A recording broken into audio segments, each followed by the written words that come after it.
السلام عليكم ورحمة الله وبركاته. إن الحمد لله نحمده ونستعينه ونستغفره ونعوذ بالله من شرور أنفسنا ومن سيئات أعمالنا. من يهده الله فلا مضل له ومن يضلل فلا هادي له، وأشهد أن لا إله إلا الله وحده لا شريك له، وأشهد أن محمدا عبده ورسوله. يا أيها الذين آمنوا اتقوا الله حق تقاته ولا تموتن إلا وأنتم مسلمون. يا أيها الناس اتقوا ربكم الذي خلقكم من نفس واحدة وخلق منها زوجها وبث منهما رجالا كثيرا ونساء، واتقوا الله الذي تساءلون به والأرحام إن الله كان عليكم رقيبا. يا أيها الذين آمنوا اتقوا الله وقولوا قولا سديدا يصلح لكم أعمالكم ويغفر لكم ذنوبكم، ومن يطع الله ورسوله فقد فاز فوزا عظيما.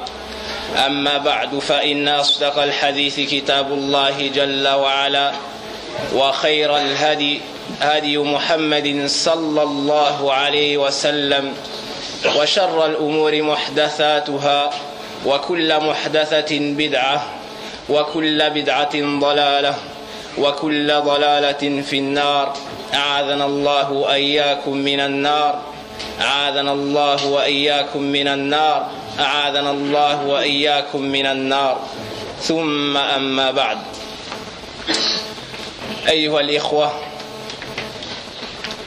أيها الأحبة، نحمد الله سبحانه وتعالى العلي القدير رب العرش الكريم الذي يسر لنا زيارتكم في هذه المدينة تولوز، وهذه من نعم الله سبحانه وتعالى علينا الكثيرة التي لا تعد، وإن تعدوا نعمة الله لا تحصوها إن الإنسان لظلوم كفار.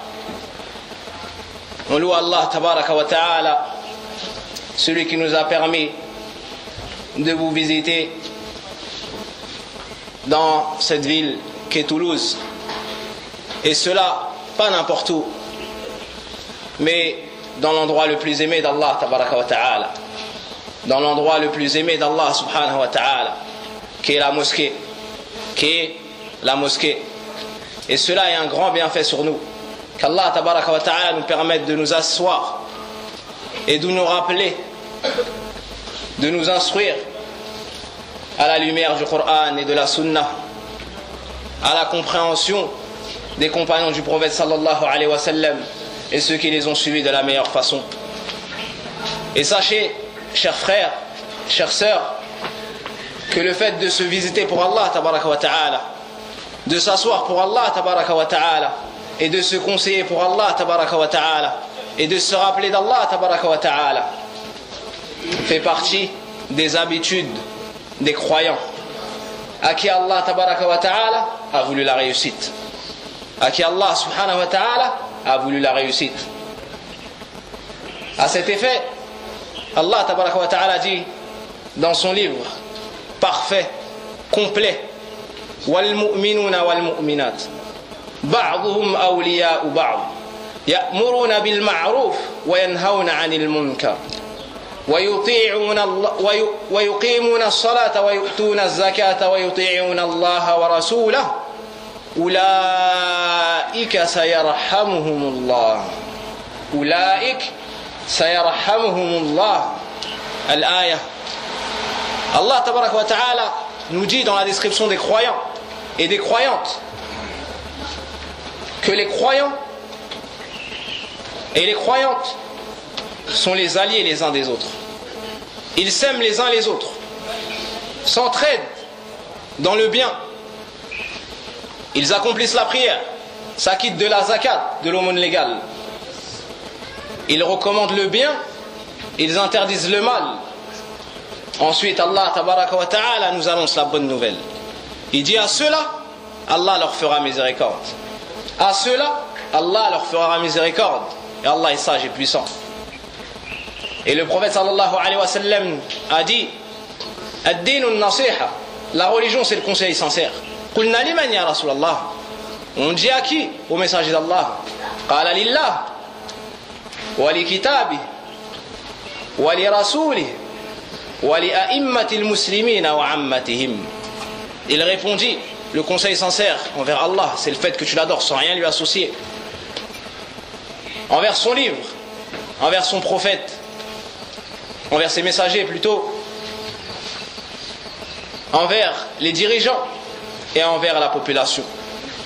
Donc le conseil, le fait de se conseiller, fait partie de l'habitude des croyants à qui Allah voulait le bien.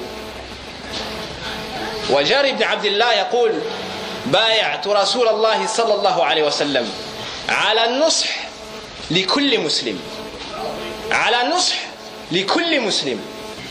Jari ibn Abdullah dit, comme l'imam Muslim a rapporté dans son authentique, j'ai fait le serment d'allégeance au messager d'Allah de conseiller chaque croyant, chaque musulman, tu le conseilles. Le serment d'allégeance. Et on ne fait pas cela si ce n'est sur une chose très importante. Si ce n'est sur une chose très importante. Et parmi cela, le conseil sincère. Parmi cela, le conseil sincère.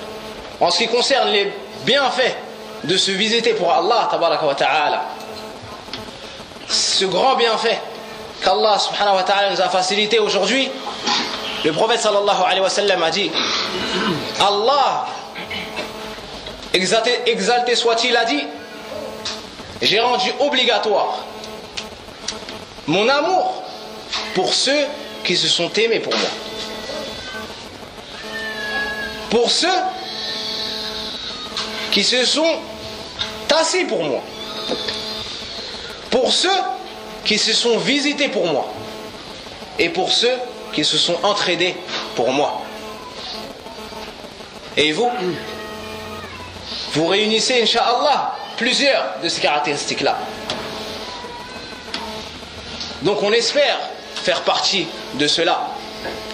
Et que penses-tu de quelqu'un qu'Allah a aimé? Que penses-tu de quelqu'un que le Seigneur des mondes a aimé? Sans aucun doute, il a réussi. Sans aucun doute, c'est le bienheureux dans ce bas monde-là. Dans sa tombe. Et le jour du jugement dernier. Et le jour du jugement dernier. إذا تقرر ذلك لما فتحت هذه الدورة اليوم بكلام جميل حول فضائل مجالس الذكر ثم الثناء الآخ الطيب بسيرة جميلة أبكت الجميع عن أمنا أم عبد الله عائشة رضي الله عنها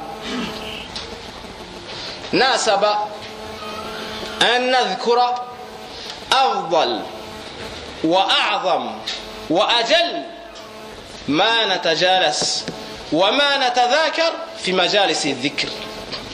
Lorsque ce jour a commencé par le cours de notre frère bien-aimé Saada sur les bienfaits des assises de science, puis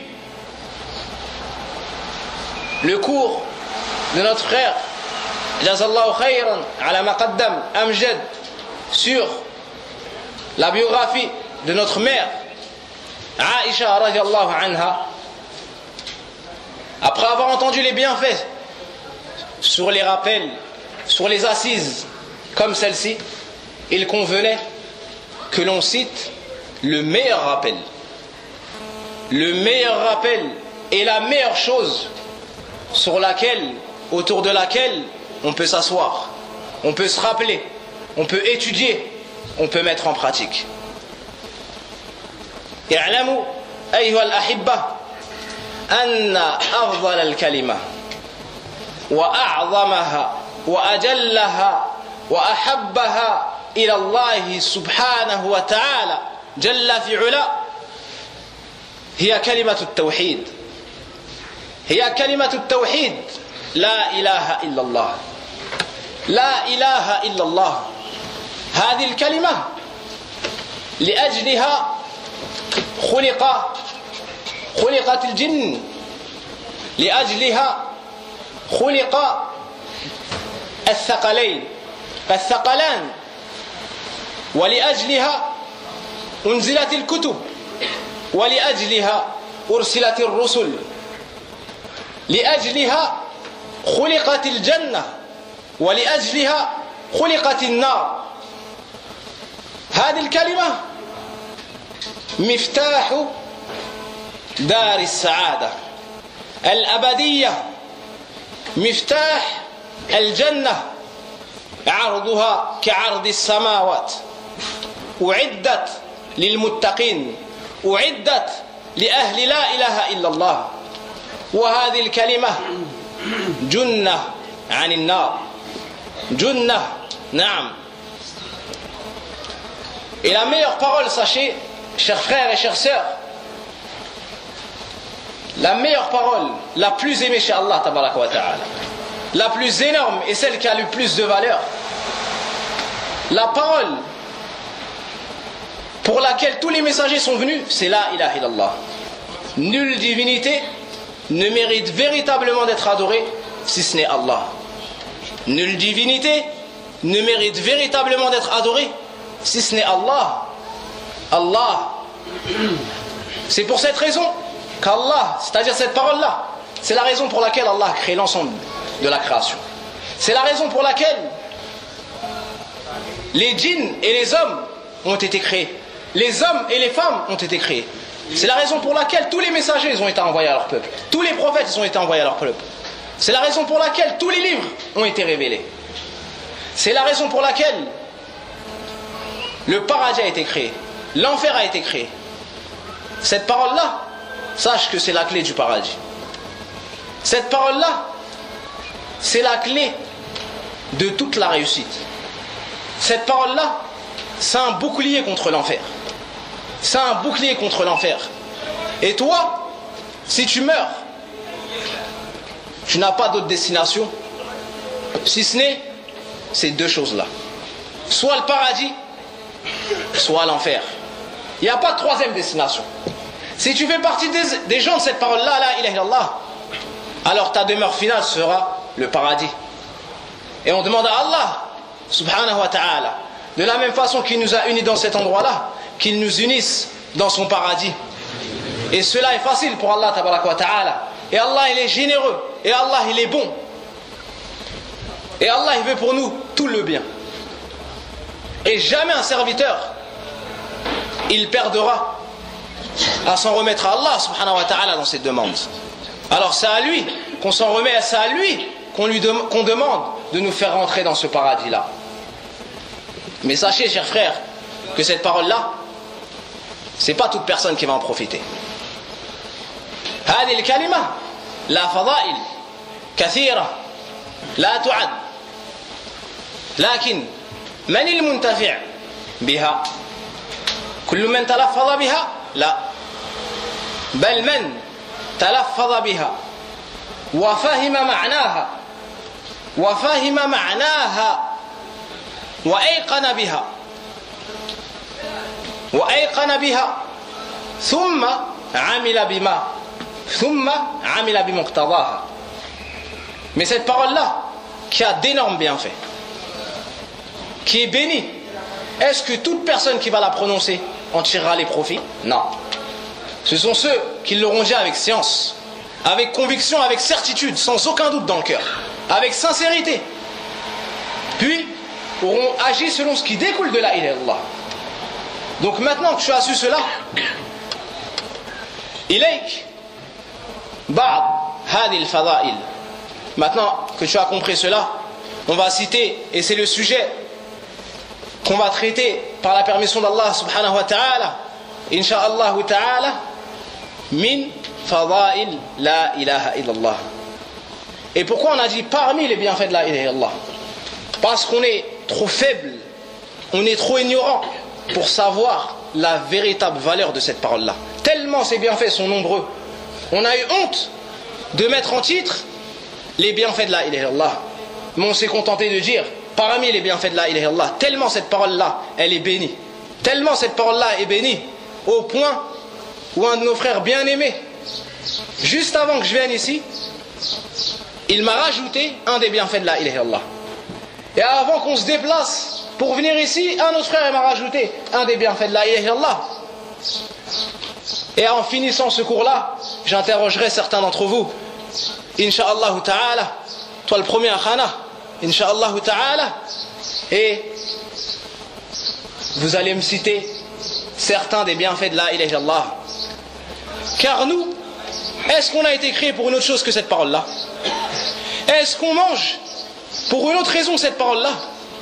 Est-ce qu'on se lève au fajr pour une autre raison que cette parole-là? Est-ce qu'on éduque les enfants pour une autre raison que cette parole-là? Là.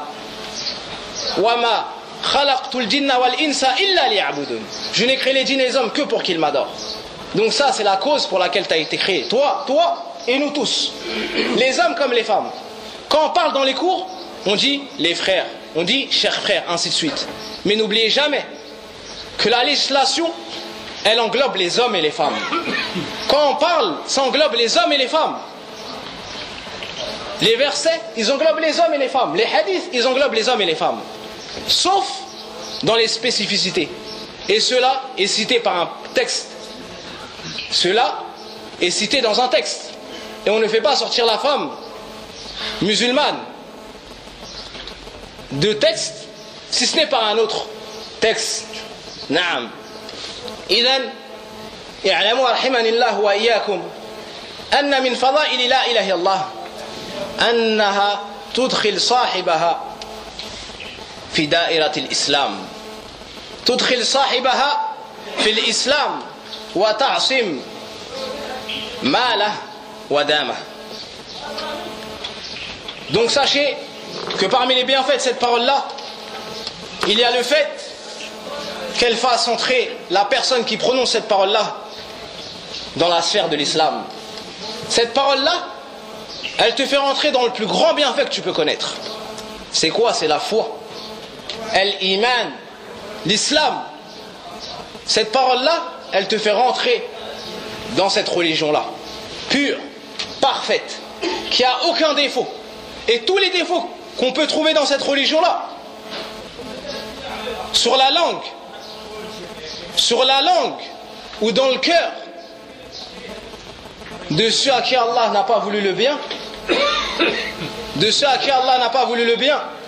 et pour qui l'enfer a été créé, ça vient de la faiblesse que les musulmans ils ont eu à mettre en pratique cette religion-là.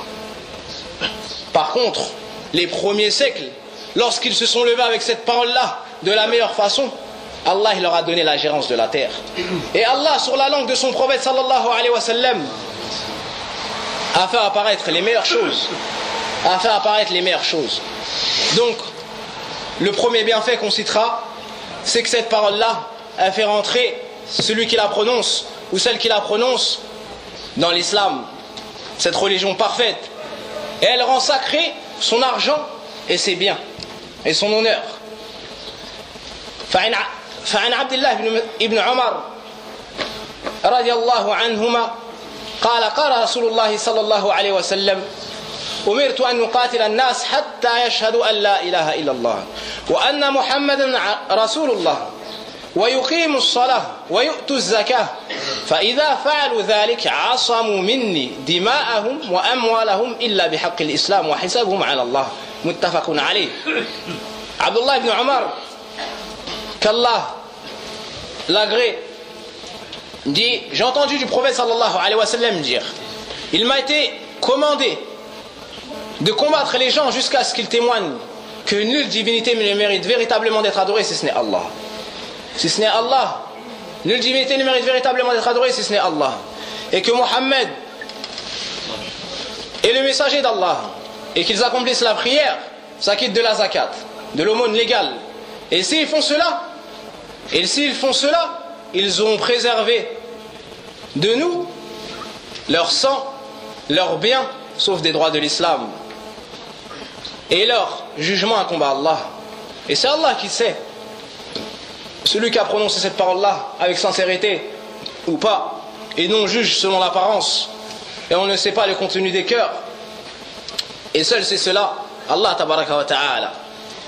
إذن يا أخ الإسلام هذه الكلمة مباركة حتى تدخل صاحبها في الإسلام، تخرج صاحبها من ظلمات كثيرة لا يعلمها إلا الله تبارك وتعالى، إلا الله تبارك وتعالى خالقها، من ظلمات الشرك، من ظلمات الكفر، من ظلمات الجهل،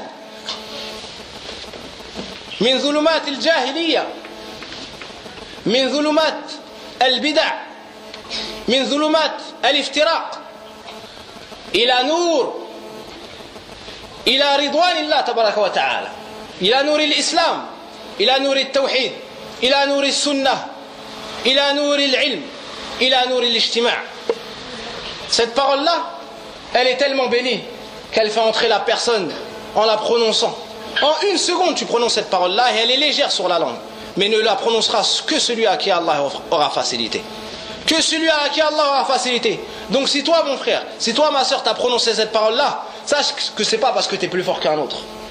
Les gens qui sont plus forts que nous n'ont pas réussi à prononcer cette parole-là. Sache que c'est pas parce que tu es plus intelligent qu'un autre. Des gens plus intelligents que nous n'ont pas réussi à prononcer cette parole-là. Mais c'est parce qu'Allah, il a voulu ton bien. À toi, mon frère, à toi, ma soeur.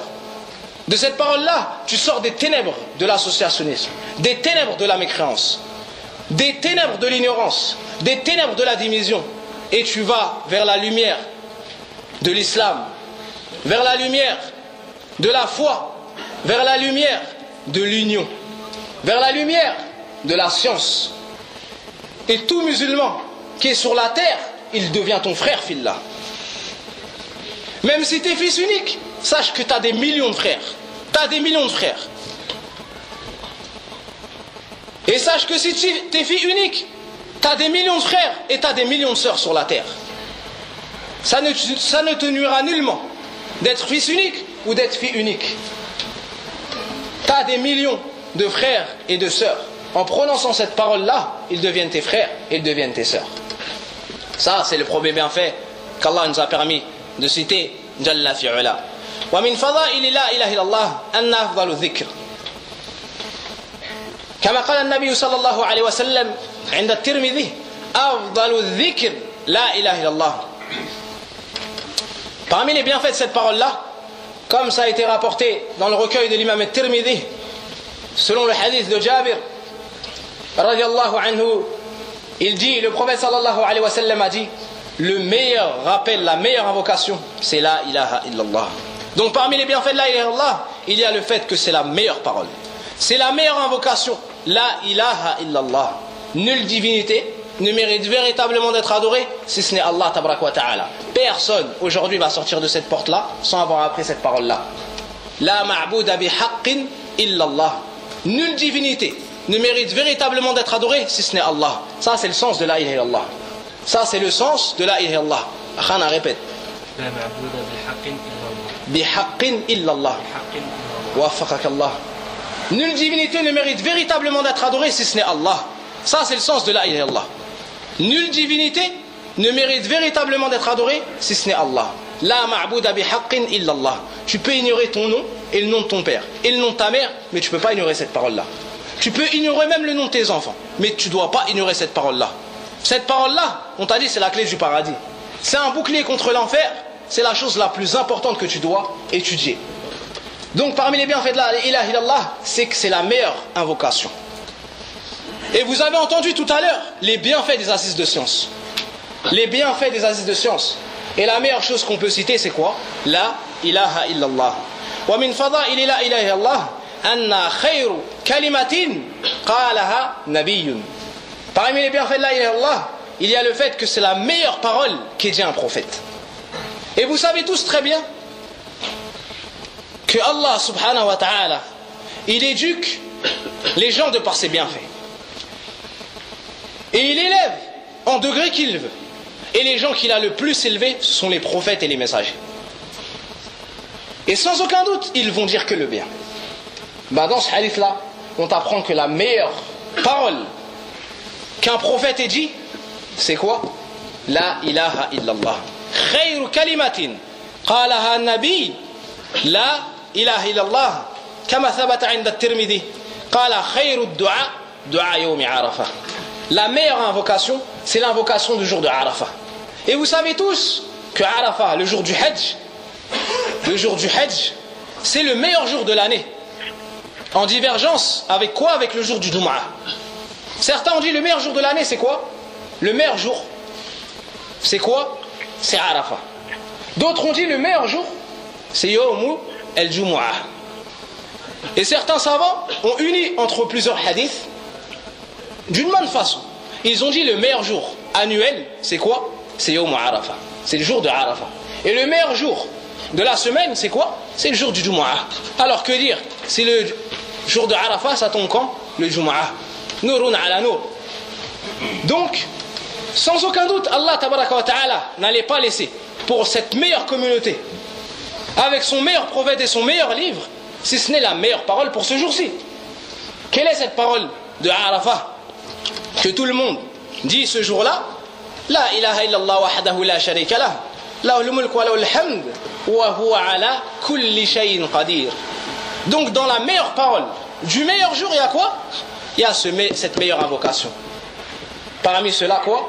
La ilaha illallah. Nulle divinité ne mérite véritablement d'être adorée si ce n'est Allah, seul sans associer à lui la royauté et la louange, et il est capable de tout. ومن فضائل لا إله إلا الله أيضا أنها أعلى شعب الإيمان. Et parmi les bienfaits de cette parole-là, cette parole immense, énorme, la ilaha illallah, il y a le fait que c'est le plus haut degré de la foi. C'est le plus haut niveau des branches de la foi. Comme c'est venu dans le hadith d'Abi Hurayra, qui est dans Sahih al-Bukhari et Sahih Muslim, où le prophète sallallahu alayhi wa sallam a dit: la foi se compose d'une 70aine de branches. Son plus haut niveau, c'est la ilaha illallah. Son plus haut niveau, c'est la ilaha illallah. Et le fait d'enlever une chose qui nuit le chemin, le fait d'enlever une nuisance du chemin des gens, c'est le plus bas.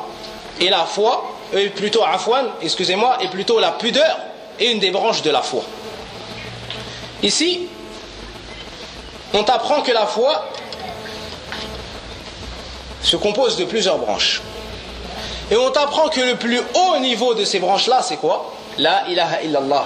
Donc parmi les bienfaits de la ilaha illallah, il y a le fait que c'est le plus haut degré des branches de la foi. Le plus haut degré des branches de la foi.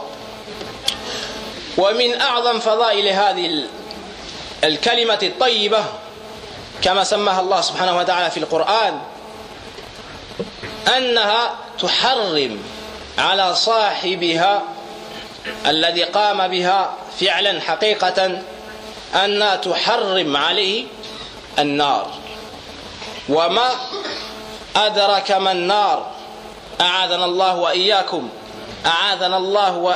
من النار أعاذنا الله وإياكم من النار. Donc parmi les énormes bienfaits de cette parole-là, il y a le fait qu'elle préserve la personne qui fait partie de la ilaha illallah du feu de l'enfer. Du feu de l'enfer. Cette créature qu'Allah a créée et que certaines personnes et dont certaines personnes ne connaissent pas la description. Ce qui les a poussés à tomber dans des péchés. Wallahu al-musta'an. Donc, parmi les bienfaits de cette parole-là, est qu'elle te préserve. Elle te préserve d'entrer dans le feu de l'enfer. فعن عتبان ابن مالك رضي الله عنه قال رسول الله صلى الله عليه وسلم فإن الله حرم على النار من قال لا إله إلا الله من قال لا إله إلا الله يبتغي بذلك وجه الله. هذا قيد مهم كثير من الناس عنه في غفلة. Le prophète sallallahu alayhi wa sallam a dit: certes, Allah a interdit au feu de l'enfer celui qui aura dit la ilaha illallah, celui qui aura dit la ilaha illallah, ne recherchant par cela que le visage d'Allah. ne recherchant par cela que le visage d'Allah. Cette personne-là, elle est sincère dans sa parole. Elle n'a pas dit cette parole-là pour avoir un bienfait mondain de ce bas monde-là. Il n'a pas dit la ilaha illallah pour pouvoir se marier avec une musulmane parce qu'il sait que la musulmane, c'est la femme la plus pure du monde, la femme la plus noble du monde. Non, il n'a pas dit la ilaha illallah pour ça. Il a dit la ilaha illallah parce qu'il voulait Allah.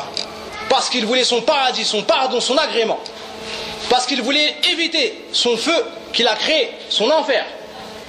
Il a dit la ilaha illallah, ne recherchant par cela que le visage d'Allah tabaraka wa ta'ala. Zul jalali wal ikram. Donc parmi ces bienfaits-là, le fait qu'elle te préserve du feu de l'enfer. Le prophète sallallahu alayhi wa sallam a dit, certes Allah a interdit au feu de l'enfer celui qui aura dit la ilaha illallah, nulle divinité ne mérite véritablement d'être adorée si ce n'est Allah, ne recherchant par cela que le visage d'Allah. Tu dis la ilaha illallah, tu es sincère dans ton cœur. Tu dis la ilaha illallah après avoir purifié ton cœur de vouloir tout autre que Allah tabaraka wa ta'ala. Tu as nettoyé ton cœur de vouloir te rapprocher de tout autre que Allah tabaraka wa ta'ala. Puis tu l'as rempli que de cela. De la ilaha illallah, d'amour d'Allah, de crainte d'Allah, d'espérance en Allah. Tu places ta confiance que en Allah. Tu recherches dans tous tes actes d'adoration que Allah, son paradis, son agrément. Son paradis et son agrément. Et cette interdiction au feu de l'enfer, elle est de deux sortes. Soit la personne a dit la ilaha illallah, puis est venu complètement avec cette parole-là et a parfait cette parole-là au point où il s'est éloigné des grands péchés, a rempli ses obligations. Cette personne-là, l'enfer, cette personne-là qui a fait ce qu'Allah lui a demandé, s'est éloigné de ce qu'Allah lui a interdit, cette personne-là, l'enfer, il lui est interdit complètement. Jamais il n'entrera en enfer. Jamais il n'entrera en enfer. Et celui qui n'entrera pas en enfer, qu'est-ce qui se passe? Il rentre au paradis. Et est-ce que toi, il y a un jour tu te lèves, il y a un jour qu'Allah a créé sans que tu agisses, si ce n'est pour cette demeure-là, si ce n'est pour son paradis, si ce n'est pour éviter l'enfer? Non. La réponse, elle est claire. La réponse, elle est claire. Non. Donc tu veux un moyen d'atteindre cela? La ilaha illallah. La ilaha illallah. Nulle divinité ne mérite véritablement d'être adorée si ce n'est Allah. La deuxième catégorie de personnes, ce sont les gens qui ont dit la ilaha illallah, mais Shaitan les a fait tomber et leur passion les a fait tomber au point où ils ont commis une grande désobéissance à Allah tabaraka wa ta'ala. Et toute désobéissance à Allah, elle est grave. Toute désobéissance à Allah, elle est grave. Car Allah, c'est celui qui t'a créé. Car Allah, c'est celui qui t'a tout donné. Allah, tabaraka wa ta'ala, à partir de rien, il t'a créé. Toi, t'es né d'une goutte d'eau. Et ton père, il est né de terre. Adam, alayhi salam. Après cela, il t'a montré le chemin qui mène vers le bien. Le chemin qui mène à lui. Et tu ne peux pas emprunter ce chemin-là si ce n'est avec l'aide d'Allah tabaraka wa ta'ala. Si ce n'est si Allah met dans ton cœur l'envie d'emprunter ce chemin-là, puis il te donne la capacité d'emprunter ce chemin-là. Donc si tu as réussi à emprunter ce chemin-là, ne crois pas que tu es mieux qu'un autre, mais c'est un bienfait d'Allah sur toi. Donc dis Alhamdulillah, Alhamdulillah, Alhamdulillah. Et si tu as réussi à dire Alhamdulillah, sache que c'est un autre bienfait d'Allah sur toi. Donc redis encore une fois Alhamdulillah. Si tu as réussi à savoir que le fait d'avoir dit Alhamdulillah, c'est un bienfait d'Allah, et le fait d'avoir pu le redire, et tu as su que le fait de le dire une deuxième fois, c'est encore un bienfait d'Allah, alors c'est un autre bienfait d'Allah. Alors redis Alhamdulillah jusqu'à ce que tu rencontres Allah tabaraka wa ta'ala et qu'il soit satisfait de toi. Donc cette parole-là, si tu t'éloignes pas des grands péchés, et si tu n'accomplis pas les obligations d'Allah, qu'est-ce qui se passera? Ta demeure finale sera au paradis. Mais tu risques, si Allah ne te pardonne pas certains péchés, d'aller d'abord dans l'enfer. Donc l'interdiction au feu de l'enfer, pour ceux qui sont venus avec la ilaha illallah, elle est de deux sortes. La première, ils n'entreront jamais en enfer. Ils iront directement au paradis, par la grâce d'Allah tabaraka wa ta'ala. La deuxième catégorie, ce sont les gens qui ont eu des grands péchés. Ce sont les gens qui ont délaissé certaines obligations. Allah a décidé par sa justice, et les sages et savants, de les mettre d'abord en enfer pour les purifier de leurs péchés, puis leur demeure finale sera où? Au paradis.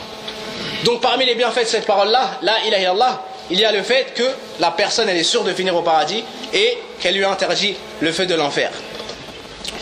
ومن فضائل لا إله إلا الله أن أعظم أسباب دخول الجنة.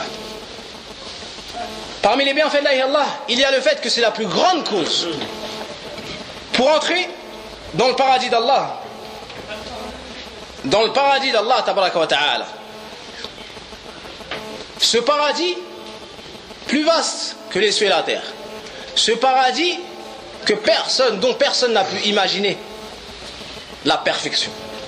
Ce paradis que si tu imaginais les meilleures choses que tu peux imaginer, mon frère, les meilleures choses que tu peux imaginer, sache que le paradis il est différent. Et tous les noms que tu as entendu parler des grenades du paradis, tu as entendu parler des arbres du paradis dont le tronc il est fait d'or, tu as entendu parler des maisons du paradis, tu as entendu parler des femmes du paradis, tu as entendu parler de tout ça. Tu vois tous ces noms, on t'a appelé ça grenade, femme, ainsi de suite. Sache que c'est que pour que tu saches de quoi on parle. C'est juste pour que tu suives. C'est juste pour que tu saches de quoi on parle. Sinon, le paradis, il est différent. Il est parfait et complet. Tu peux même pas imaginer. Tu veux rentrer dans ce paradis-là? Sache que la clé de ce paradis-là, c'est la ilaha illallah. Le prophète sallallahu alayhi wa sallam a dit: Man qala la ilaha illallah, dakhala al-jannah. Celui qui dit la ilaha illallah, il entre au paradis. وقال النبي صلى الله عليه وسلم من كان آخر كلامه من الدنيا لا إله إلا الله دخل الجنة. Celui dont la dernière parole dans ce bas monde-là, c'est-à-dire avant de mourir, la dernière parole qu'il dira, c'est la ilaha illallah. Celui dont la dernière parole dans ce bas monde sera la ilaha illallah, il rentrera au paradis. Il rentrera au paradis. Est-ce que tu veux plus que cela? Peut-être que tu ne veux pas plus que cela, mais Allah il est plus généreux que ça. Au paradis, il y a plus que cela encore. Taïb. De plus, sachez, chers frères, que parmi les bienfaits de cette parole-là, il y a le fait qu'elle allège la balance des péchés. Il y a le fait qu'elle repousse du serviteur les péchés après qu'il les ait commis.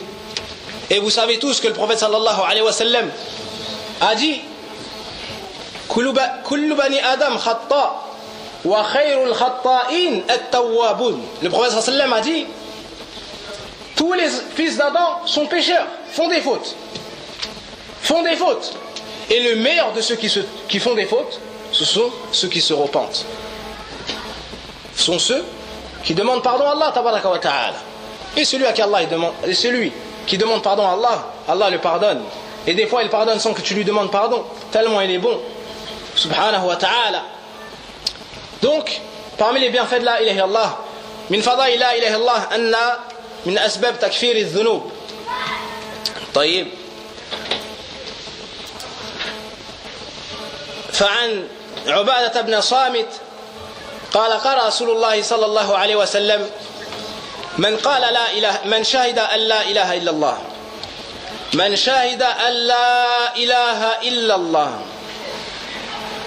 وحده لا شريك له وأن محمدا عبده ورسوله وأن عيسى عبد الله ورسوله وكلمته ألقاها إلى مريم وروح منه والجنة حق والنار حق أدخله الله الجنة على ما كان من العمل أدخله الله الجنة على ما كان من العمل فهنيئا لمن جاء يوم القيامة بهذه الكلمة والله هنيئا لمن جاء يوم القيامة يوم لا ينفع مال ولا بنون إلا من أتى الله بقلب سليم. Donc parmi les bienfaits de la ilaha illallah, il y a le fait qu'elle allège la balance des péchés. Elle repousse les péchés du serviteur. Allah, de par cette parole-là, il pardonne des péchés. Et nous, on sait tous ce qu'on commet de jour comme de nuit, en public ou en privé. Wallahu al-musta'an. Wallah al-musta'an. Et on voit tous chacun les uns des autres que l'apparence. Et c'est Allah tabaraka wa ta'ala qui sait le contenu des cœurs. Yawma tubla as-sara'ir. Yawma tubla as-sara'ir. Il y a un jour qui va venir où les contenus des cœurs ils vont être dévoilés. Le contenu des cœurs ils vont être dévoilés. Certains seront des hypocrites. Certains seront des croyants. Certains seront des musulmans. Certains auront caché des sortes d'hypocrisie dans leur cœur. Allah tabaraka wa ta'ala ce jour-là, il le fera apparaître. Ne veux-tu pas une parole qui va t'éloigner de tout ça, qui va te remplir le cœur de bien, et par cela Allah il va t'alléger ta balance. Cette parole-là c'est la ilaha illallah. Le prophète sallallahu alayhi wa sallam dit: celui qui témoigne que nulle divinité ne mérite véritablement d'être adorée si ce n'est Allah, seul sans associé, que le messager et que Mohammed est son serviteur et messager. C'est un serviteur, on ne l'adore pas, on n'adore qu'Allah, son créateur, et le nôtre, et le créateur de toutes choses. Mais c'est aussi un messager, on ne le dément pas. On croit à tout ce qu'il nous a informé, on le suit dans tout ce qu'il nous a dit de faire. On essaie de s'éloigner de tout ce qu'il nous a interdit. Il n'y a pas une parole qu'il dise sans qu'on dise c'est la vérité. Sans qu'on dise c'est la vérité. Tout le bien, il est dans son suivi. Et tout le mal, en fait de s'éloigner de ses ordres. Le prophète sallallahu alayhi wa sallam a dit: celui qui témoigne que nulle divinité ne mérite véritablement d'être adorée seul sans associé, et que Mohammed est le serviteur et messager d'Allah, et que Isa est le serviteur et messager. Donc Isa, c'est pas un Dieu. C'est pas un Dieu. C'est-à-dire, c'est pas la divinité qui mérite d'être adorée. Il a été adoré en dehors d'Allah, mais c'est pas la divinité qui méritait d'être adorée. Les chrétiens, ils adorent Isa. Wallah al-musta'an. Abdun yu'bad. Comment vous pouvez adorer un serviteur? Comment vous pouvez adorer quelqu'un qui a été créé? Comment vous pouvez adorer quelqu'un qui a une mère? Quelqu'un qui mange et quelqu'un qui a besoin d'Allah, on va l'adorer? Là, on l'aime, on le respecte, et c'est un prophète sallallahu alayhi wa sallam. Et on aime plus Isa que les chrétiens. On aime plus Isa que les chrétiens, et on suit plus Isa que les chrétiens. Sallallahu alayhi wa sallam. Et ils n'ont rien à voir avec Isa, Isa n'a rien à voir avec eux. Sallallahu alayhi wa sallam. Celui qui témoigne que Isa c'est le serviteur et messager d'Allah, et la parole insufflée à Maryam, et une âme venant d'Allah, c'est-à-dire une âme qu'Allah a créée, et qui témoigne que le paradis est vérité, que l'enfer est vérité, Allah le fera entrer au paradis, quels que soient ses actes. Quels que soient ses actes, Allah il le fera entrer au paradis. Ou, selon ses actes, Allah le fera entrer au paradis. Les savants ils ont divergé quant à la compréhension de la fin du hadith. Si, ala ma kana min al-amal, selon, quels que soient ses actes, c'est-à-dire même s'il avait de nombreux péchés, par cette parole-là, Allah va lui pardonner et le fera entrer au paradis. Ça nous montre quoi? Que parmi les bienfaits de la ilaha illallah, elle allège ta balance de péché. Elle allège ta balance de péché. Et si le sens, si le sens de cette parole-là, c'est selon ses actes, c'est-à-dire que tu prendras ta place au paradis selon tes actes. Si tu avais beaucoup d'actes de piété et peu de péché, tu seras dans les hauts degrés. Sinon, tu seras dans les hauts degrés, moins bien que ces degrés-là. طيب. ومن فضائل لا إله إلا الله أنها علاج الأحزان ومفتاح الفرج وأنها من أسباب استجابة دعاء العبد من الله تبارك وتعالى رب العالمين السميع الجواد الكريم. Parmi les bienfaits de cette parole-là, il y a le fait qu'elle dissipe les soucis. Et qui peut dire dans ce bas monde-là, j'ai pas de soucis? Parmi les bienfaits de cette parole-là, elle soigne les cœurs. Le frère ne vous a-t-il pas dit tout à l'heure que la façon de soigner les cœurs, c'est avec l'invocation d'Allah? Pas la meilleure invocation, c'est la ilaha illallah. Et avec la ilaha illallah, ta poitrine sera tranquille, tu auras l'esprit apaisé. Tu mèneras une bonne vie, même si tu es la personne, même si tu es la personne la plus pauvre du monde, la plus faible du monde. Tant que tu as cette parole-là, tu es riche. Et wallah, tu es riche. Et parmi les bienfaits de la ilaha illallah, c'est qu'elle rend tes invocations acceptées chez Allah. Par cela, Allah il accepte tes du'a. Et Allah il est bon. Et Allah il est généreux. Et Allah il entend toutes tes demandes. Et Allah subhanahu wa ta'ala c'est le riche. Allah tabaraka wa ta'ala il donne avant que tu demandes. Et lorsqu'il donne, il te donne sans compter. Et plus que ce que tu attendais. La ilaha illallah. قال النبي صلى الله عليه وسلم دعوة ذي النون إذ هو في بطن الحوت لا إله إلا أنت سبحانك إني كنت من الظالمين فإنه لم يدعو بها مسلم ربه في شيء إلا استجاب له رواه أحمد. Donc le prophète sallallahu alayhi wa sallam il dit l'invocation de l'homme au poisson. C'est qui l'homme au poisson? Yunus, lorsqu'il était dans le ventre du gros poisson. Lorsqu'il était dans le ventre du gros poisson. La ilaha illa anta subhanak inni kuntu minaz zalimin. Yunus il a dit cette parole-là. Nulle divinité ne mérite véritablement d'être adorée. Gloire, exalté sois-tu. J'étais certes parmi les injustes. Je me suis fait du tort à moi-même. Et vous savez très bien l'histoire de Yunus. Il est parti de son peuple sur la mer. Il est tombé dans la mer. Il faisait nuit.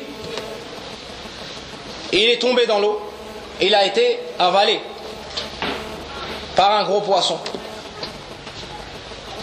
À ce moment-là, qu'est-ce qui s'est passé? Allah tabaraka wa ta'ala nous informe de cela dans le Coran, où il dit, si je ne me trompe pas dans Surat Al-Anbiya, Naam, وَذَا النُّونِ إِذْ ذَهَبَ مُغَاضِبًا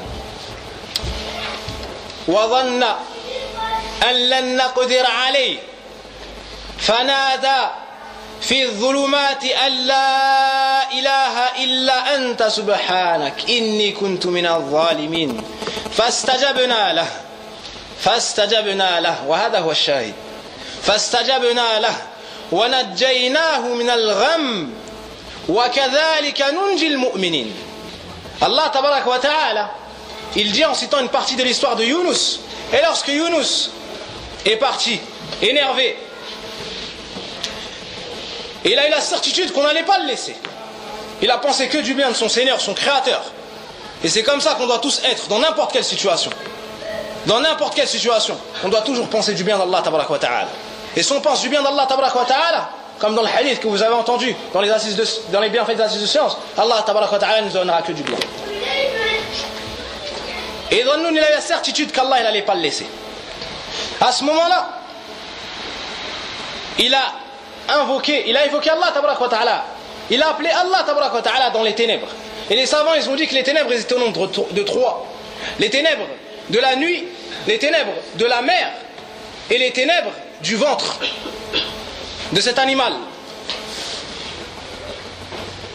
À ce moment-là, il a su qu'Allah tabaraka wa ta'ala, il entendait tout et il voyait tout.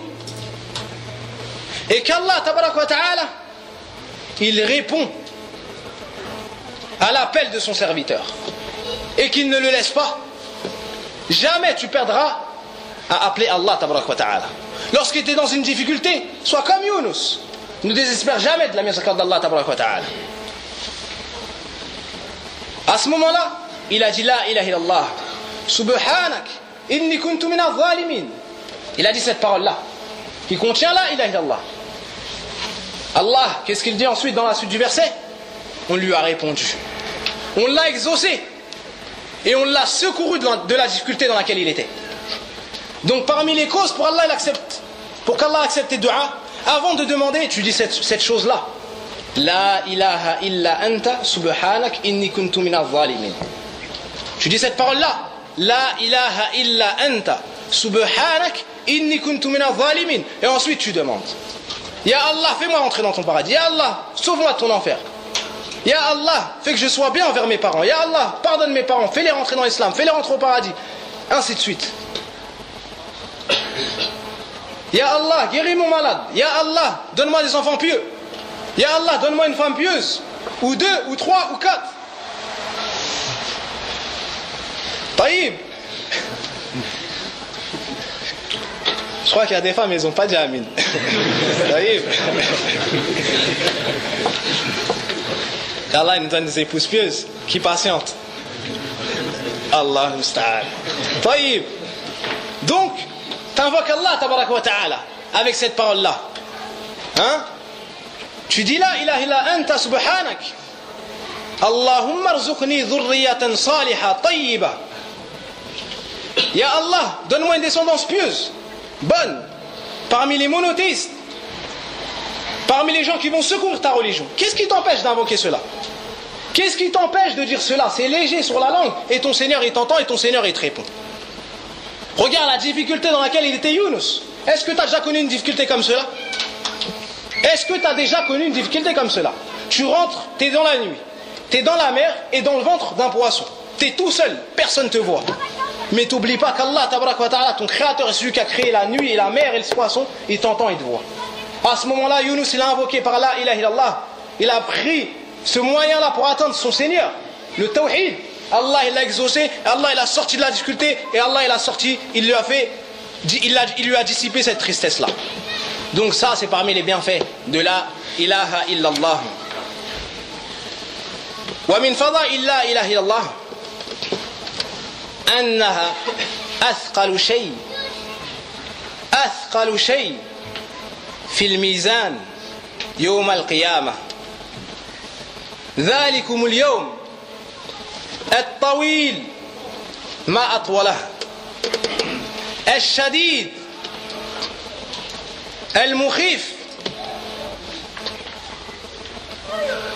Parmi les bienfaits de cette parole-là, il y a le fait que c'est la chose la plus lourde sur la balance. Le prophète sallallahu alayhi wa sallam, il nous informe dans les hadiths authentiques que le jour du jugement dernier, on va mettre la balance. Allah, il va mettre une balance. Et cela, c'est une vérité. On ne doit pas douter de cela, c'est la parole du prophète sallallahu alayhi wa sallam. Et avant ça, Allah, il a cité cela dans le Coran. On va poser la balance. Et Allah, il est juste, même s'il n'y a pas la balance. Mais c'est juste pour que pour nous ce soit clair devant nous. Ce soit devant nous. On va peser tes actes. On va peser tes actes. Ce jour-là, la rayba, il y a la shakka fi. Le jour du jugement dernier, il n'y a aucun doute dessus. On est certes distrait de ce jour-là. On est certes distrait de ce jour-là, mais ce jour-là, il n'y a aucun doute. Il n'y a aucun doute sur ce jour-là. De la même façon que tu es vivant aujourd'hui, il n'y a aucun doute que demain tu vas mourir. Puis tu vas être ressuscité, puis tu vas arriver à la place du jugement dernier. Et sache que ce jour-là, il y a une balance. Il y a une balance, elle a deux plateaux. Il y a une balance, elle a deux plateaux. Et toi, tu as besoin de hasanat pour alourdir cette balance-là. Et toi, tu n'as pas de lien. Il n'y a pas de lien entre toi et Allah. Il n'y a pas de lien, si ce n'est les actes que tu fais. Tu penses que parce que tu es fort, Allah il va te faire rentrer au paradis. Parce que tu es un homme, Allah il va te faire rentrer au paradis. Ou parce que tu es une femme, Allah il va te faire rentrer au paradis. Ou parce que tu es intelligent, Allah il va te faire rentrer au paradis. Ou parce que tu es beau, ou parce que tu es riche. Là, c'est pas ça la balance des actions chez Allah. Allah il regarde pas nos apparences. C'est-à-dire si tu es beau, si tu es moche, si tu es riche, ainsi de suite. Non. Mais il regarde quoi? Il regarde nos cœurs. Il regarde nos cœurs et il regarde nos actes. Donc selon ce que tu as agi dans ce bas monde-là, ta balance elle sera alourdie ou allégée le jour du jugement dernier. Donc agis aujourd'hui pour demain. Prépare ta balance. Quand tu voyages, tu prépares tes affaires. Ou ta mère, elle prépare tes affaires. Ou ton épouse, elle prépare tes affaires. Ainsi de suite. Naam. Taïb. Ça, c'est un voyage. Tu ne peux pas imaginer sa longueur. Donc tu dois préparer tes affaires, ya akhi fillah. Wa ya ukhta al-karima. On doit tous préparer nos provisions pour ce jour-là.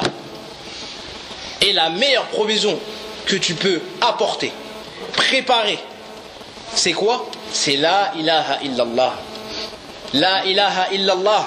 Cette parole-là, c'est la chose la plus lourde sur la balance. Cette parole-là, c'est la chose la plus lourde sur la balance. Il n'y a rien qui est plus lourd que cela. Alors, bonne nouvelle pour celui qui viendra avec cette parole-là. Mais comme on a dit au début, pas de n'importe quelle façon. À la façon qui plaît à Allah, avec ses conditions, avec ses piliers, et ainsi de suite. فعند الترمذي وابن ماجه من حديث عبد الله بن عمرو بن العاص رضي الله عنهما أن النبي صلى الله عليه وسلم قال سمعت رسول الله صلى الله عليه وسلم يقول إن الله سيخلص رجلا من أمتي يوم القيامة على رؤوس الخلائق إن الله سيخلص رجلا من أمتي يوم القيامة على رؤوس الخلائق. Allah va sauver un homme de ma communauté devant tout le monde le jour du jugement dernier. Le jour du jugement dernier, Allah va sauver une personne de la communauté, un homme de la communauté du prophète sallallahu alayhi wa sallam. فينشر عليه 99 سجلا 99 سجلا كل سجل مد البصر. On va lui sortir 99 feuillets. 99 feuillets. Et chacun de ces feuillets-là, combien de feuillets? 99. Un seul de ces 99 feuillets, il couvre l'horizon. C'est-à-dire la distance que tu as de là à là. Tu vois la vue que tu as, si tu te mets dans un désert par exemple, et que tu regardes devant toi, ben un feuillet ça couvre tout ça. Imagine que tes actes.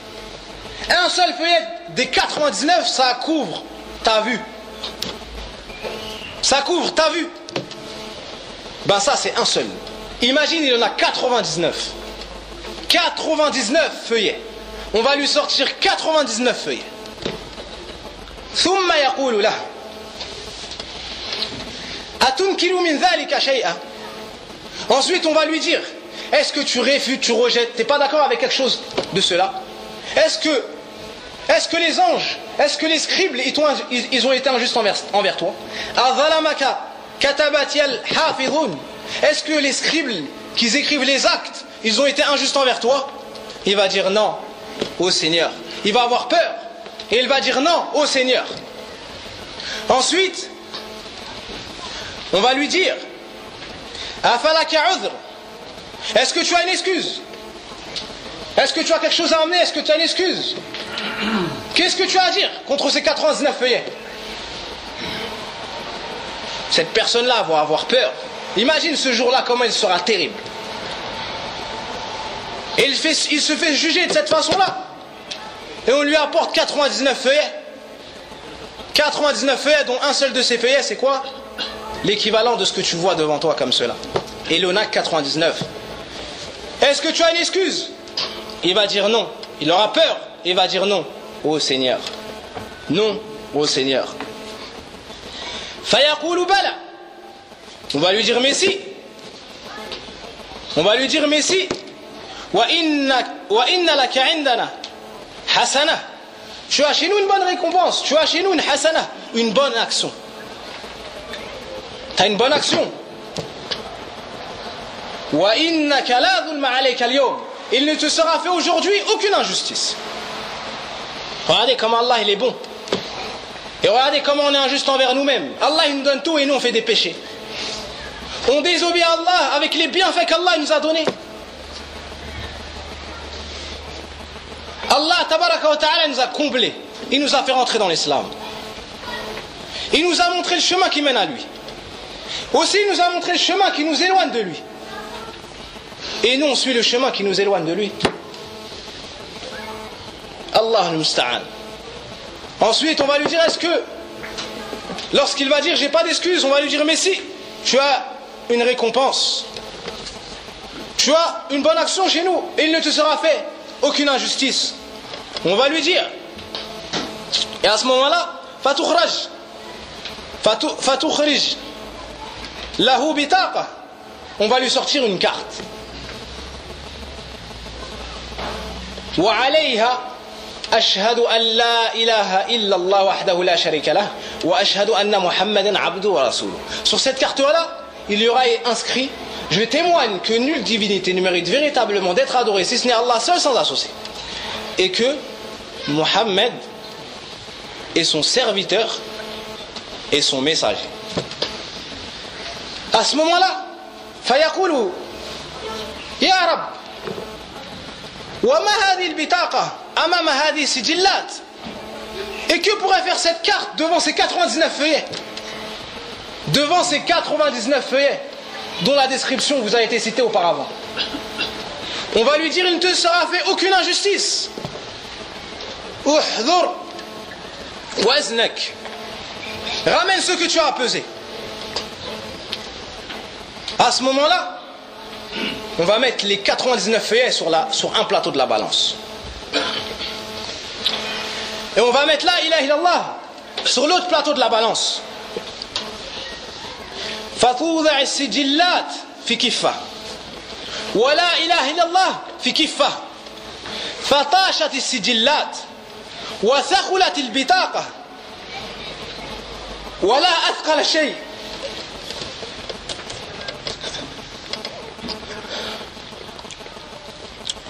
وثقلت البطاقة فلا يثقل مع اسم الله شيء. Ensuite le prophète sallallahu alayhi wa sallam il a dit, on va poser les 99 feuillets sur un plateau de la balance. Et on va poser cette carte-là, où il y avait inscrit: je témoigne que nulle divinité ne mérite véritablement d'être adorée si ce n'est Allah. Et à ce moment-là, qu'est-ce qui va se passer? À ce moment-là, ces 99 feuillets, ils vont voler. Et la ilaha illallah va être plus lourd que ces 99 feuillets, remplis d'inscriptions, remplis d'actes. Et ces feuillets-là, ils vont voler. Ensuite, le prophète sallallahu alayhi wa sallam a dit: et il n'y a rien de plus lourd que le nom d'Allah. Il n'y a rien qui pèse plus lourd que la ilaha illallah. Donc la ilaha illallah, c'est ton futur si tu veux du bien pour toi. Il n'y a pas de bien en dehors de cette parole-là. Tu ne peux pas vivre une bonne vie en dehors de cela. Tu ne peux pas goûter au bonheur en dehors de la ilaha illallah. Comment tu pourrais goûter au bonheur en dehors de la ilaha illallah alors qu'Allah t'a créé que pour ça? Si Allah t'a créé que pour ça, comment se fait-il que tu ne te poses pas dans les assises où on parle de la ilaha illallah? Comment se fait-il que tu t'éloignes des assises où on t'invite à écouter la ilaha illallah? Comment se fait-il que tu ne te cultives pas dans cette parole-là? Si Allah t'a créé que pour ça, si Allah a envoyé tous ses messagers que pour ça, si Allah a révélé tous ses livres que pour ça, comment se fait-il que tu as la flemme de patienter dans les assises de science?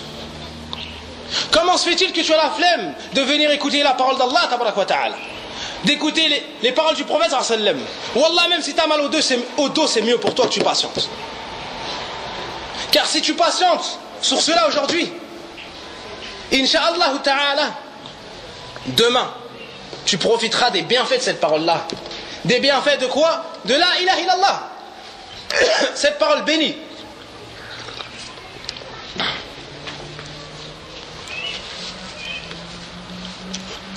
Donc regardez cette personne-là. Cette personne-là, lorsqu'elle a vu ses 99 feuillets, elle s'est vue anéantie. Elle a vu qu'elle n'avait plus d'issue. Et pourtant Allah tabaraka wa ta'ala, il lui a ramené cela, cette hasana énorme, qui est la chose qui pèse le plus lourd sur la balance le jour du jugement dernier.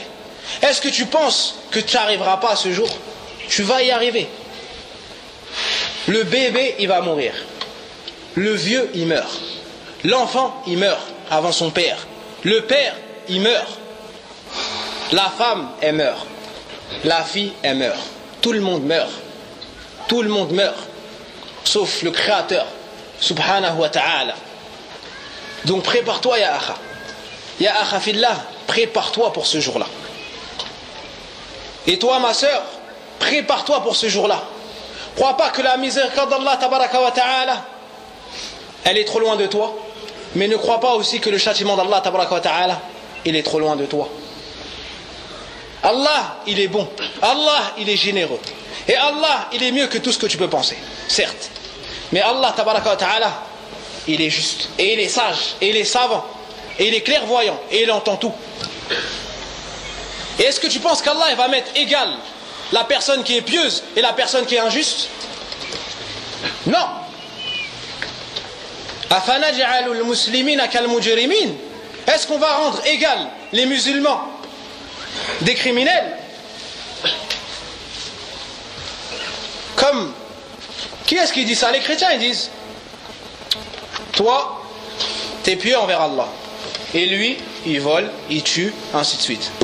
Mais tout ça, le jour où ils arrivent le jugement dernier, tout ça, c'est absous, et c'est à part.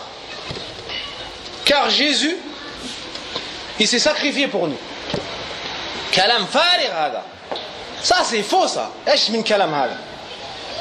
Toi, Allah t'a créé pour que tu l'adores. Si tu l'adores, pour ce faire, il t'a envoyé son prophète et des livres. Si tu l'obéis, tu rentres au paradis. Si tu désobéis, tu rentres en enfer. C'est ça la vérité, il n'y a pas d'autre vérité. Si tu veux, c'est comme ça. Si tu veux pas, c'est aussi comme ça. Donc tu dois te soumettre à Allah tabaraka wa ta'ala. T'es un homme, t'es une femme, t'es grand, t'es petit, tu dois te soumettre à Allah tabaraka wa ta'ala si tu veux rentrer dans son paradis. Et pas écouter ces contes anciens. Taïb.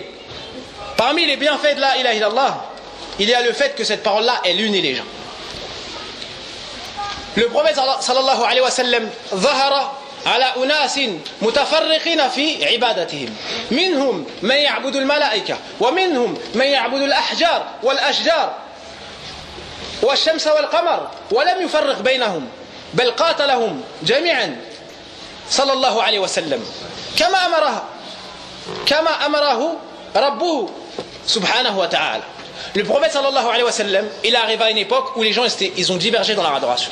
Certains ils adoraient le soleil, certains les étoiles, certains ils adoraient les anges, d'autres les djinns, d'autres les gens pieux, et ainsi de suite, d'autres les pierres, d'autres les arbres. Et le prophète sallallahu alayhi wa sallam, il les a tous combattus, il n'a pas fait de différence entre eux.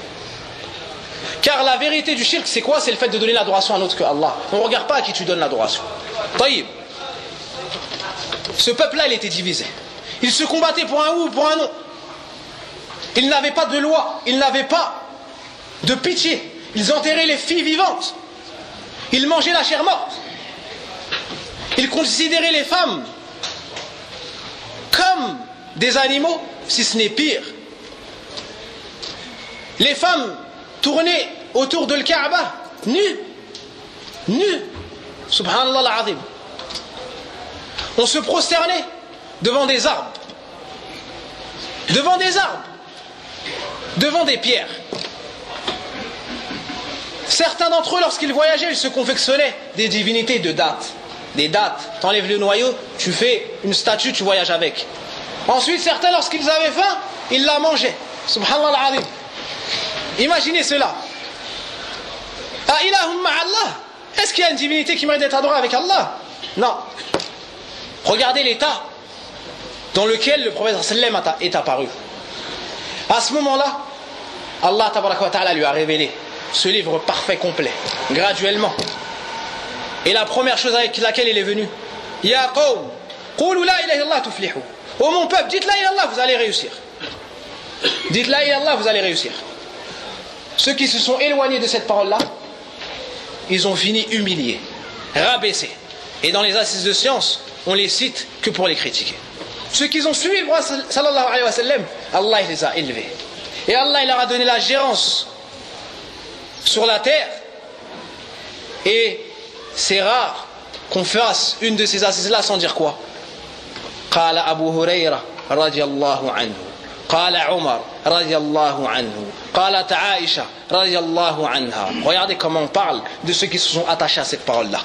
Comment Allah il les a élevés. Même après leur mort, plus de 14 siècles après, 15 siècles après, on les cite toujours. Qu'est-ce qui s'est passé ensuite? La communauté a commencé à s'agrandir. Le prophète sallam, il a uni entre les Arabes qui se faisaient la guerre. Et il a dit que le musulman est le frère du musulman. Et qu'il n'y a pas de noblesse pour un arabe au-dessus d'un non-arabe, ni d'un blanc au-dessus d'un noir, ni d'un noir au-dessus d'un rouge, et ainsi de suite, si ce n'est avec la piété. Si ce n'est avec la piété. Il a réussi à faire ce que personne n'avait réussi à faire. Allez dans les églises, voir chez les chrétiens, qu'est-ce qu'ils font? Il y a les églises pour les noirs, il y a les églises pour les, comment on dit ça les latinos, les espagnols, tout ça, comment on dit, les hispaniques, barakallahu fikum. Il y a les églises pour les blancs, il y a les églises pour Allahu alam pour qui. Taïb,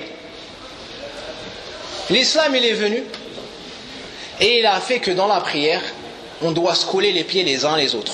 C'est pas il est venu les a unis seulement. Même dans ça, regardez subhanallah adim, tu colles ton talon au talon de ton frère. Et la sœur elle colle son talon au talon de sa sœur. Subhanallah adim. L'union jusqu'au point de coller les talons. Naam. Jusqu'au point de coller les talons.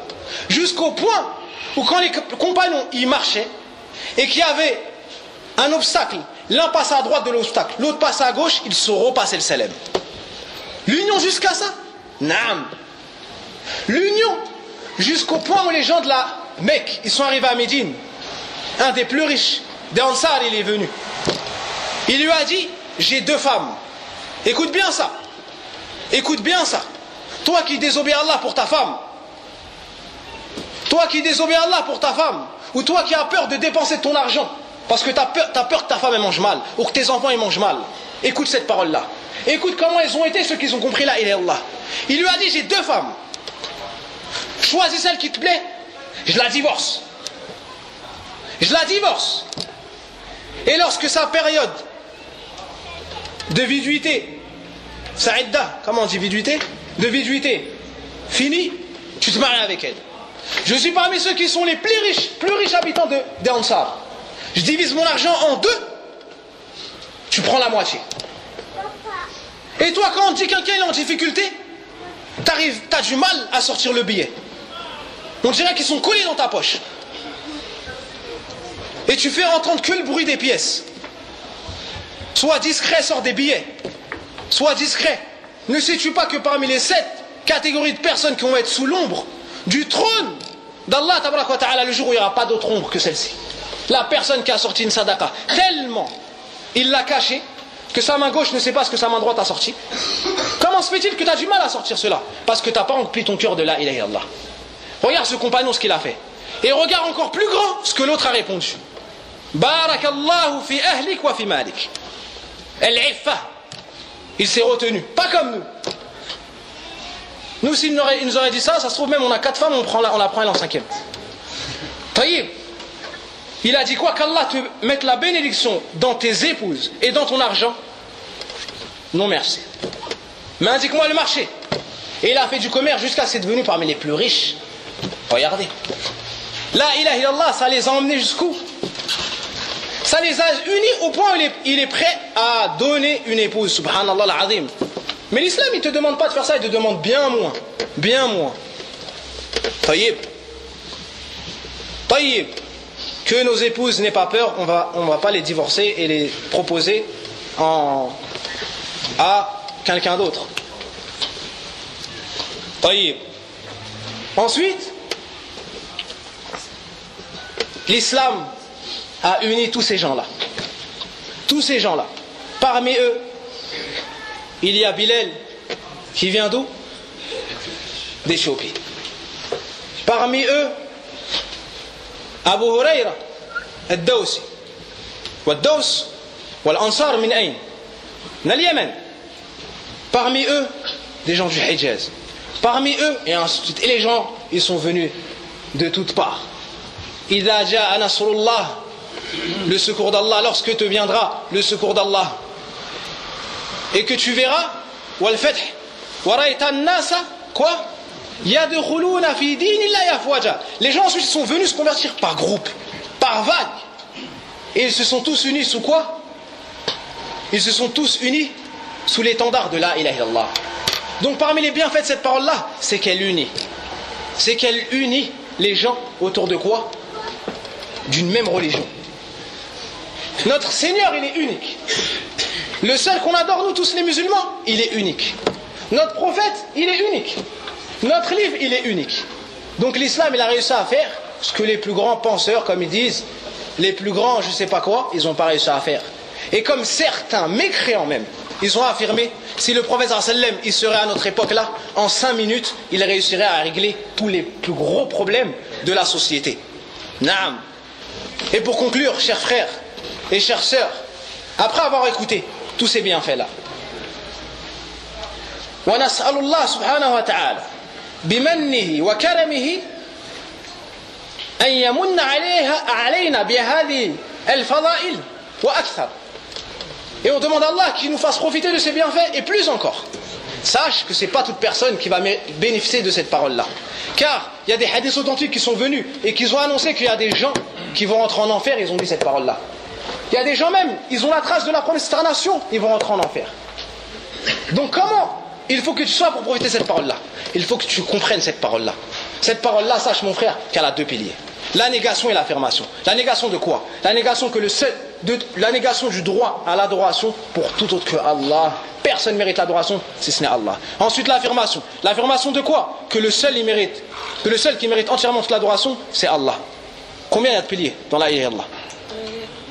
Il y en a 2. La négation et l'affirmation. T'as compris? Combien il y a de piliers? C'est quoi? L'affirmation et la négation. Barakallahu fik. Ensuite, cette parole-là, elle a 7 conditions. Elle a 7 conditions. Celui qui vient avec ces conditions-là, wallah, Allah il va le faire entrer au paradis. Allah il va le faire entrer au paradis. Et toi tu veux le paradis. La première condition c'est la science. Tu dois avoir la science de cette parole-là. Tu dois comprendre cette parole-là. C'est quoi le sens? C'est ce qu'on vient de dire. C'est ces 2 piliers. Que cette parole elle se divise en 2. La négation, l'affirmation. La négation, le droit de l'adoration pour tout qu'Allah. L'affirmation que celui qui mérite entièrement d'être adoré, c'est Allah. Ensuite, quoi? La certitude. Cela doit atteindre dans ton cœur le niveau de la certitude. Celui qui exclut tout doute. Et celui qui fait naître des actes. Ensuite, quoi? La sincérité. Tu dois dire cette parole-là sincèrement pour Allah tabaraka wa ta'ala. Ensuite, quoi? La véracité. Tu ne dois pas mentir à l'image des hypocrites. Ensuite, quoi? La soumission. L'acceptation. L'amour. Taïb. Ça, c'est 7 conditions. Vous devez les apprendre, les comprendre, les mettre en pratique. Si vous voulez espérer entrer dans le paradis d'Allah tabaraka wa ta'ala. هذا الذي تيسر لي